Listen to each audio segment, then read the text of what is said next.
Fakta palsu terbesar tentang Iran. Iran sering dianggap sebagai pusat daratan Eurasia. Ketika orang membayangkan kehidupan di Iran, banyak yang mengira negara ini tertinggal atau terisolasi. Padahal kenyataannya sangat berbeda. Hidup di Iran tidak keras atau penuh pembatasan seperti yang sering dipercaya. Masyarakatnya hidup dengan gembira, bekerja, belajar, dan menikmati keseharian mereka, sambil memadukan tradisi lama dengan gaya hidup modern yang mungkin tidak pernah Anda bayangkan. Di jalan-jalan Teheran, Anda akan melihat anak muda yang aktif, berbincang, dan menikmati hidup layaknya generasi muda di negara manapun. Sistem transportasi umum di Iran sangat baik, terjangkau, dan dapat diandalkan. Metro Teheran yang sering disebut sebagai salah satu yang paling bersih dan hemat biaya di dunia, menjangkau hampir seluruh kota dengan tarif kurang dari 10 sen. Salah satu hal pertama yang sering mengejutkan wisatawan saat tiba di Iran adalah aturan berpakaian yang ketat. Berdasarkan hukum Islam, perempuan wajib mengenakan penutup kepala, biasanya hijab, serta pakaian longgar yang tidak menonjolkan bentuk tubuh, rok pendek, atasan tanpa lengan, atau pakaian terbuka tidak diperbolehkan di ruang publik. Di kota-kota religius seperti Qom atau Mashhad, perempuan diwajibkan mengenakan cador, yaitu jubah hitam panjang, yang menutupi tubuh kecuali wajah. Pria juga memiliki aturan berpakaian, dan tidak diperkenankan memakai celana pendek atau kaos tanpa lengan. Aturan ini sering diawasi oleh polisi moral, terutama di tempat ramai. Namun di balik aturan ketat tersebut, tersembunyi budaya sosial yang sangat sopan dan berkelas. Orang Iran dikenal memiliki tata krama yang halus dan menghargai etika. Saat ditawari makanan, hadiah, atau ketika seseorang ingin membayar tagihan Anda, menolak 1 atau 2 kali dianggap sebagai sikap rendah hati. Anda sebaiknya menerima hanya setelah tuan rumah bersikeras beberapa kali, karena menerima langsung bisa dianggap kurang sopan. Bahkan gerakan kecil pun memiliki arti. Misalnya, isyarat jempol ke atas yang dianggap positif di budaya barat justru dinilai tidak sopan di Iran. Cara terbaik untuk menunjukkan persetujuan adalah dengan mengucapkannya secara langsung atau mengangguk, terutama kepada orang yang lebih tua. Saat waktu makan, peran tuan rumah sangat penting. Mengambil makanan sendiri terlebih dahulu dianggap tidak menghormati. Dalam budaya Iran, undangan makan dan pelayanan makanan mencerminkan keramahan yang menjadi bagian penting dari identitas sosial mereka. Kehidupan mingguan di Iran juga memiliki pola tersendiri. Hari kerja dimulai pada Sabtu dan berakhir Kamis malam. Sementara Jumat digunakan untuk istirahat, ibadah, dan keluarga.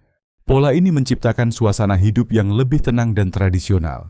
Jika informasi ini bermanfaat, jangan lupa bagikan video ini agar teman-teman Anda juga mendapatkan wawasan sebelum berkunjung ke Iran. Sekarang mari kita lanjut ke topik berikutnya. Salah satu hukum pernikahan paling kontroversial di Timur Tengah. Di Iran, salah satu hal yang paling mengejutkan orang luar adalah usia legal pernikahan yang sangat rendah. Berdasarkan hukum syariah Islam, anak perempuan boleh menikah mulai usia 13 tahun, sementara anak laki-laki dari usia 15 tahun dalam kondisi tertentu, dengan izin orang tua dan pengadilan. Anak perempuan berusia 9 hingga 12 tahun juga dapat menikah.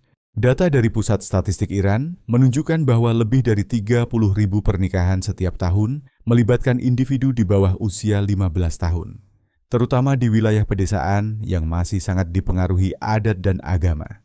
Hukum juga mengizinkan pria memiliki hingga 4 istri, selama ia mampu menjamin keadilan secara finansial dan emosional. Sebaliknya, banyak perempuan tidak diizinkan melanjutkan pendidikan setelah menikah, sehingga sistem pernikahan di Iran terlihat sangat timpang secara gender.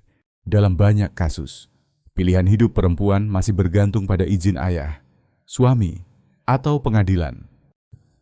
Hukum perdata bahkan memberikan hak kepada suami untuk melarang istrinya bekerja atau bepergian ke luar negeri jika dianggap bertentangan dengan kepentingan keluarga. Salah satu praktik yang paling diperdebatkan adalah pernikahan sementara yang dikenal sebagai sighe. Praktik ini memungkinkan pria dan perempuan membuat kontrak pernikahan jangka pendek, mulai dari beberapa jam hingga beberapa tahun. Secara agama, hal ini dianggap sah. Perempuan hanya boleh terlibat jika sudah bercerai atau janda. Sementara pria termasuk yang sudah menikah dapat melakukannya jika mampu secara finansial. Banyak kritik menilai praktik ini sebagai cara untuk membenarkan hubungan sementara yang bertentangan dengan nilai pernikahan tradisional. Dalam beberapa tahun terakhir, Sigeh berkembang menjadi bentuk yang disebut pernikahan kontrak modern. Banyak anak muda melihatnya sebagai cara agar hubungan cinta tetap sesuai hukum. Pasangan menandatangani perjanjian yang mengatur durasi hubungan, frekuensi pertemuan, serta dukungan finansial, lalu mendaftarkannya ke lembaga resmi. Dengan cara ini, mereka dapat tinggal bersama secara legal, sesuatu yang sebelumnya bisa mendapat hukuman berat. Dengan usia rata-rata pernikahan sekitar 33 tahun, serta tingginya pengangguran dan biaya pernikahan, sistem ini dianggap mampu mengurangi praktik hiburan dewasa ilegal, namun pandangan masyarakat tetap terbagi.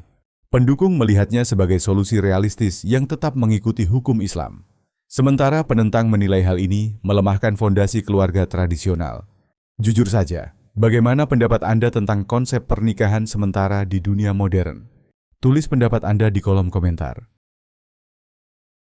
Selain adat tradisional yang telah dibahas, Iran juga menjadi rumah bagi kelompok nomaden yang sangat menarik, yaitu suku Kaskai. Mereka adalah bangsa berbahasa Turki yang bermigrasi dari Asia Tengah ke Iran antara abad ke-11 dan ke-12. Saat ini, jumlah mereka sekitar 400.000 orang dan termasuk salah satu populasi nomaden terbesar di negara tersebut. Sebagian besar tinggal di sekitar Shiraz dan wilayah Basri di Provinsi Fars, mempertahankan gaya hidup pastoral dengan menggembala ternak di lembah hijau dan dataran tinggi. Yang membuat Kaskai begitu unik adalah cerita rakyat mereka dan kuatnya unsur tradisi yang memberi peran besar kepada perempuan. Berdasarkan sejarah lisan, perempuan dahulu memiliki pengaruh besar dalam urusan keluarga. Dalam beberapa kasus, seorang istri bahkan dapat membantu memilih istri kedua bagi suaminya jika ia tidak dapat memiliki anak. Hal ini sangat berbeda dengan budaya yang didominasi laki-laki di tempat lain. Jika Anda berada dalam situasi seperti itu, apakah Anda akan setuju atau tidak? Bagikan pendapat Anda di kolom komentar. Selain tradisi keluarga, Kaskai juga terkenal dengan karpet Persia buatan tangan dan kerajinan wol yang rumit. Saat festival budaya, perempuan Kaskai menampilkan keindahan karya mereka sambil mengenakan pakaian tradisional berwarna cerah dan selendang bermotif indah. Pemerintah Iran telah beberapa kali mencoba mendorong mereka untuk menetap secara permanen. Namun upaya ini sebagian besar gagal karena ikatan kuat mereka dengan kehidupan nomaden. Dalam beberapa tahun terakhir, perubahan iklim dan tekanan ekonomi mulai mengganggu kehidupan tradisional mereka, memaksa sebagian untuk pindah ke kota besar demi mencari peluang baru. Saat membicarakan Iran, sulit untuk mengabaikan kecantikan perempuan negaranya yang khas. Perempuan Iran sering memiliki mata coklat gelap, batang hidung tinggi, bibir penuh, dan alis tebal yang menciptakan daya tarik kuat, bahkan melalui pakaian yang tertutup. Banyak orang mengira hijab membatasi ekspresi diri mereka, meski hijab masih diwajibkan oleh hukum. Hal itu tidak lagi menghalangi gaya pribadi. Perempuan Iran berpakaian modern, modis, dan sukses di berbagai bidang pekerjaan. Penegakan aturan hijab juga lebih longgar, terutama di kota besar seperti Teheran, di mana perempuan berhijab dan tidak berhijab hidup berdampingan dengan damai. Iran juga dikenal sebagai ibu kota operasi hidung dunia. Berbeda dengan pusat bedah kosmetik terkenal seperti Seoul atau Bangkok, Iran memimpin dengan sekitar 40.000 operasi hidung setiap tahun dalam masyarakat yang masih menilai penampilan secara ketat. Hidung menjadi simbol kepercayaan diri dan kecantikan. Antrean panjang di depan klinik kecantikan di Teheran kini menjadi pemandangan biasa, dan biaya operasinya jauh lebih murah dibandingkan Amerika Serikat atau Eropa. Jika ada satu hal yang tidak boleh dilewatkan saat membahas Iran, itu adalah kulinernya yang luar biasa. Jika Anda masih berpikir makanan Iran hanya soal nasi dan daging domba, saatnya mengubah pandangan tersebut. Masakan Iran adalah perpaduan rasa yang kaya, dipenuhi aroma rempah, herba segar, dan penggunaan safron yang melimpah. Rempah berharga ini sering disebut emas merah. Berasal dari sini, Iran adalah produsen terbesar di dunia. Hidangan tradisionalnya sangat beragam. Beberapa yang paling terkenal adalah cello kebab, nasi harum dengan sate, daging sapi atau domba, serta fesenjan, semur kental bercita rasa manis asam dari kenari dan sirup delima yang sulit dilupakan. Untuk pencinta makanan manis, kudapan Iran adalah pengalaman tersendiri. Pistachio, air mawar, dan kapulaga sering digunakan, menciptakan rasa yang terasa mewah. Namun lupakan bayangan makan malam dengan anggur atau bir. Karena hukum agama, minuman beralkohol dilarang. Di Iran, konsumsi alkohol secara hukum tidak diperbolehkan bagi muslim. Dan bahkan orang asing pun tidak diizinkan secara resmi. Ada yang mengambil risiko membeli dari pasar gelap. Tetapi jika tertangkap, konsekuensinya sangat serius. Lalu bagaimana orang bersantai? Jawabannya adalah teh, terutama chai yang hampir dianggap suci, serta minuman ringan dan jus buah lokal yang unik. Salah satu yang populer adalah jus wortel dengan es krim vanila. Menghasilkan rasa manis dan segar. Meski terdengar aneh, rasanya sangat enak. Anda juga akan menemukan jus delima, semangka, dan jeruk. Banyak orang menambahkan potongan buah langsung ke gelas, sehingga minumannya menyerupai salad buah cair. Kebiasaan menarik lainnya adalah banyak rumah tidak memiliki meja makan. Orang biasanya makan sambil duduk di lantai, di atas karpet dan bantal, dengan alas kain atau plastik di tengah untuk meletakkan hidangan. Masih seputar budaya makanan. Kebiasaan membawa roti di Iran akan membuat Anda tercengang. Jika di barat roti biasanya dibungkus atau dimasukkan ke tas. Di Iran roti sering dibawa begitu saja di bahu atau di bawah lengan. Roti adalah makanan pokok yang sangat penting di Iran dan cara membawanya terlihat tidak biasa bagi orang luar. Karena banyak jenis roti Iran berukuran besar, pipih, dan baru dipanggang. Orang membawanya tanpa kemasan. Roti dilipat di bahu, dijepit di lengan, atau bahkan diseimbangkan di atas sepeda motor atau sepeda. Kebiasaan makan lain yang mengejutkan adalah tidak adanya pisau di meja makan. Banyak hidangan Iran tidak memerlukan pisau, karena daging sudah dipotong kecil atau dimasak hingga lembut. Semua bisa dimakan dengan sendok, garpu, atau roti. Anda baru menyadari tidak ada pisau saat menemukan potongan daging besar, yang sebenarnya jarang terjadi. Mungkin terdengar tidak masuk akal, tetapi ini benar adanya. Di kota Iran, harga 1 liter bensin hanya sekitar $0,03 Amerika. Artinya, hanya 3 sen untuk 1 liter bensin. Sementara itu, satu botol air mineral berukuran 1,5 liter bisa berharga antara $0,5 hingga $2, tergantung merek dan lokasi pembelian. Dengan kata lain, mengisi penuh tangki kendaraan di Iran bisa lebih murah dibandingkan membeli beberapa botol air minum. Kondisi ini menciptakan salah satu realitas ekonomi paling aneh di dunia. Berdasarkan data harga bahan bakar global tahun 2024, Iran saat ini menempati posisi kedua sebagai negara dengan harga bahan bakar termurah di dunia, hanya kalah dari Venezuela. Perbedaan ekstrem ini berasal dari cadangan minyak Iran yang sangat besar, serta subsidi pemerintah selama puluhan tahun yang menjaga harga bahan bakar tetap rendah secara artifisial. Menurut data OPEC, Iran memiliki 28,6 miliar barel cadangan minyak terbukti, menempatkannya di peringkat ketiga dunia setelah Arab Saudi dan Venezuela. Cadangan gas alamnya mencapai 33,6 triliun meter kubik, terbesar kedua setelah Rusia. Sekaligus menjadikan Iran produsen gas terbesar ketiga di dunia. Namun, harga bensin yang sangat murah ini tidak hanya menjadi kebanggaan nasional. Dampaknya sangat luas dan menimbulkan masalah serius. Konsumsi bahan bakar dalam negeri mencapai sekitar 124 juta liter per hari. Bahkan melebihi kapasitas penyulingan negara sekitar 107 juta liter setiap harinya untuk menutupi konsumsi besar tersebut. Iran terpaksa menggunakan cadangan nasional dan pada waktu tertentu bahkan mengimpor bensin. Masalah lain yang lebih rumit adalah penyelundupan bensin lintas negara yang diperkirakan mencapai 10 hingga 20 juta liter per hari ke negara tetangga. Tempat bensin dapat dijual dengan harga jauh lebih tinggi.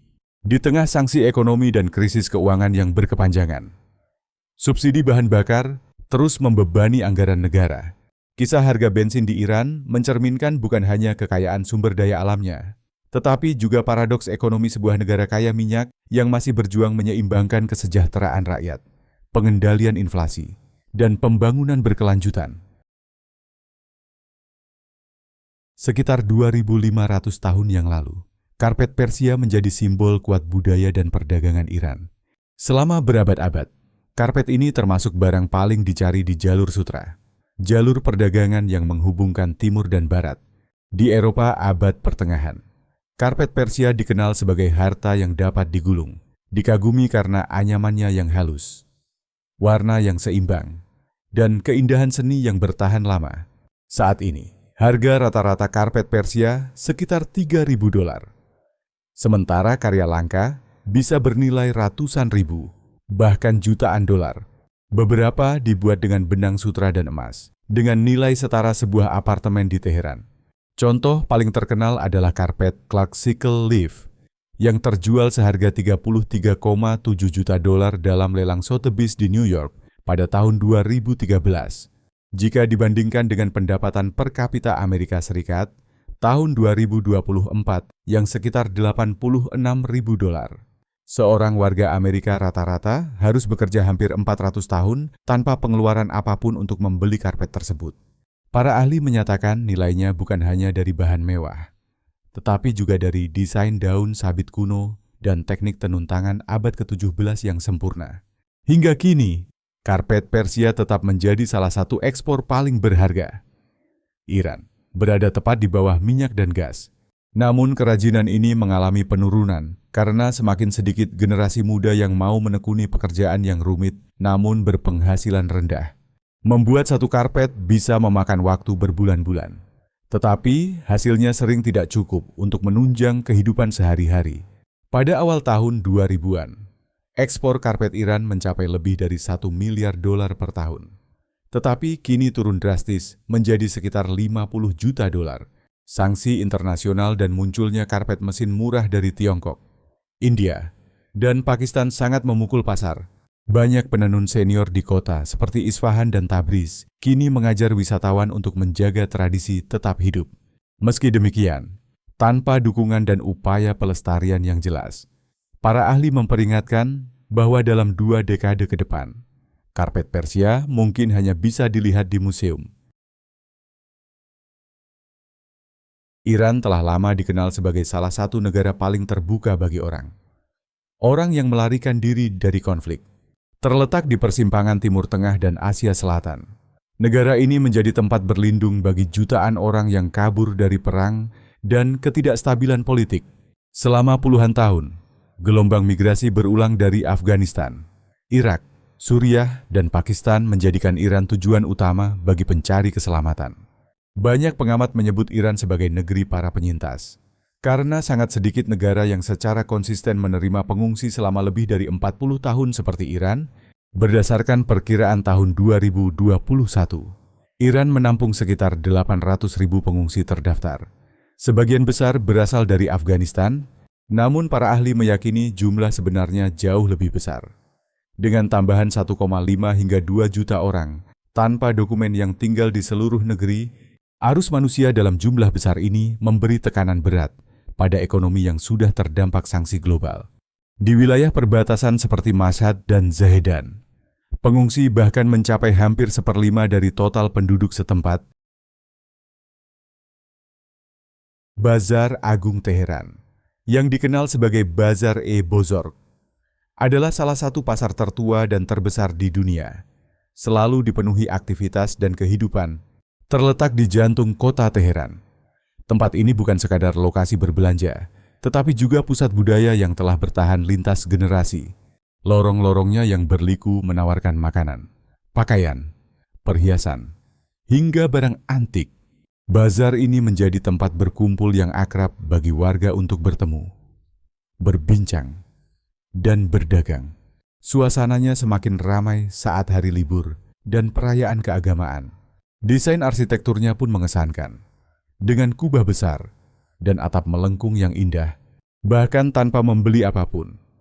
Berjalan di area ini sudah cukup untuk merasakan denyut sejarah dan budaya kota. Senyum hangat para pedagang, penawaran barang khas, dan tampilan kerajinan tradisional menciptakan pengalaman yang hidup. Salah satu sudut paling menarik adalah area kulinernya, yang terkenal dengan hidangan jalanan Iran yang kaya rasa. Daya tarik lain adalah Pasar Jumat Teheran. Di sini, para pengrajin lokal berkumpul menjual karya buatan tangan mereka. Harga biasanya lebih terjangkau karena langsung dari pembuatnya.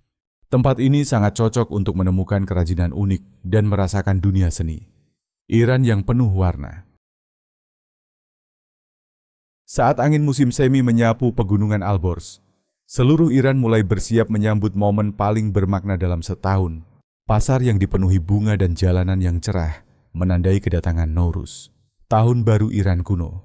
Perayaan ini berlangsung sekitar tanggal 21 Maret, bertepatan dengan titik balik musim semi dan awal kalender Persia.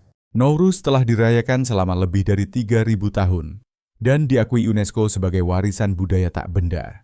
Pada masa ini, keluarga menghias rumah dan menyiapkan meja hafsin yang menampilkan 7 benda simbolis yang melambangkan keberuntungan, pertumbuhan, dan kebahagiaan. Orang-orang mengenakan pakaian baru, mengunjungi kerabat, dan saling mengucapkan Eid e-Shoma Mubarak yang berarti Selamat Tahun Baru. Banyak keluarga juga memberikan amplop merah bernama Eid kepada anak-anak sebagai simbol keberuntungan. Pada malam Rabu terakhir sebelum Tahun Baru, Iran bersinar dengan perayaan Chaharshanbe Suri. Masyarakat menyalakan api, melompatinya, dan mengucapkan doa tradisional. API melambangkan pembaruan dan pembersihan diri untuk menghadapi Tahun Baru. Di kota seperti Teheran dan Shiraz, acara ini menarik kerumunan besar dengan kembang api dan musik rakyat yang berlangsung hingga larut malam. Setelah hari-hari ceria Nowruz, suasana berubah menjadi tenang dan penuh renungan saat Asyura tiba. Peringatan ini jatuh pada hari ke-10 bulan Muharram, mengenang wafatnya Imam Hussein, cucu Nabi Muhammad. Mengenang pertempuran Karbala, masyarakat mengenakan pakaian hitam, mengikuti prosesi, dan mendengarkan kisah keberanian serta keadilan. Di Mashhad, jutaan peziarah berkumpul di makam Imam Reza, menciptakan momen kebersamaan yang sangat khidmat.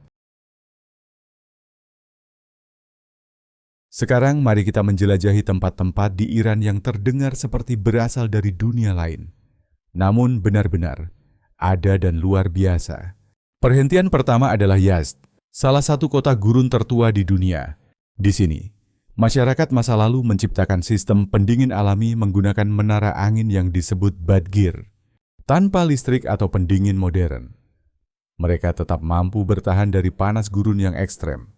Wisatawan di Yazd dapat menginap di rumah tanah liat kuno, menyusuri gang sempit berliku, dan menikmati teh di atap rumah sambil merasakan angin sore gurun. Kota ini mempertahankan ritme hidup tradisionalnya, menjadikannya museum hidup tentang ketahanan dan kecerdikan manusia. Pada tahun 2017, UNESCO menetapkan Yazd sebagai situs warisan dunia karena arsitekturnya yang unik dan teknik tahan panas yang luar biasa. Jika Yazd menggambarkan kehidupan gurun, Persepolis membuka jendela menuju kejayaan kekaisaran Persia kuno. Pernah menjadi ibu kota megah. Kota ini dibangun pada abad ke-6 sebelum Masehi di bawah pemerintahan Darius Agung. Setiap batu dan dinding menyimpan jejak kekuasaan besar yang pernah menguasai Timur Tengah. Berjalan di aula luasnya, pengunjung dapat menyentuh ukiran berusia lebih dari 2.500 tahun yang menggambarkan utusan, penjaga, dan raja dalam upacara kerajaan. Lalu ada Lembah Alamut, tersembunyi di pegunungan Alborz, terkenal dengan legenda kelompok asasin yang menakutkan. Benteng Alamut berdiri di atas tebing curam dan terisolasi, dengan jalur pendakian sempit dan terjal tanpa pengaman. Pendakian ini menguji fisik sekaligus membawa kita kembali ke masa lalu. Dari puncak benteng, seluruh lembah Alamut terbentang luas. Dahulu merupakan benteng strategis yang dikenal sebagai sarang asasin dalam kisah Persia kuno. Fakta terakhir ini menjelaskan banyak hal tentang posisi unik Iran di Timur Tengah, yaitu perbedaan agama. Berbeda dengan banyak negara Arab yang mayoritas penduduknya menganut Islam Sunni.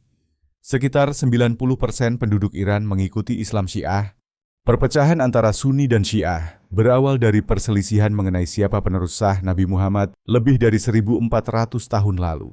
Kaum Syiah meyakini Ali, menantu Nabi, sebagai pewaris yang sah. Sementara kaum Sunni menerima pemimpin yang dipilih oleh komunitas Islam saat itu. Meski tampak sebagai sejarah lama, perbedaan ini masih memiliki dampak besar terhadap politik Timur Tengah hingga sekarang. Perbedaan agama ini menjelaskan banyak praktik budaya, sikap politik, dan struktur sosial khas Iran yang telah kita bahas sepanjang video ini. Inilah alasan mengapa Iran sering bersitegang dengan negara mayoritas Sunni seperti Arab Saudi, serta mengapa budaya Iran berkembang dengan ciri yang sangat berbeda di dalam dunia Islam yang lebih luas. Kita baru saja menelusuri perjalanan luar biasa melalui berbagai fakta mengejutkan tentang Iran yang benar mematahkan anggapan umum tentang negara ini. Dari sistem metro modern yang mengalahkan banyak kota barat, hingga hukum pernikahan yang terasa seperti fiksi, dari suku kuno dengan tradisi perempuan yang kuat hingga negara di mana air lebih mahal daripada bensin. Iran terbukti jauh lebih rumit dan mengejutkan dari yang dibayangkan. Hal apa yang paling mengejutkan Anda tentang Iran? Apakah fakta-fakta ini mengubah cara pandang Anda terhadap negara yang luar biasa ini? Bagikan pendapat Anda di kolom komentar. Saya membaca setiap komentar dan sangat menikmati pandangan Anda tentang penemuan yang membuka mata ini. Jangan lupa berlangganan dan aktifkan lonceng notifikasi agar kita bisa bertemu lagi di video berikutnya. Terima kasih sudah menemani kami hari ini. Semoga Anda menikmatinya. Dukungan Anda sangat berarti. Semoga selalu beruntung. Terima kasih sudah menonton. Kalau video ini lucu atau bermanfaat, jangan lupa like, subscribe, dan nyalakan loncengnya agar tidak ketinggalan video baru. Sampai jumpa di video berikutnya.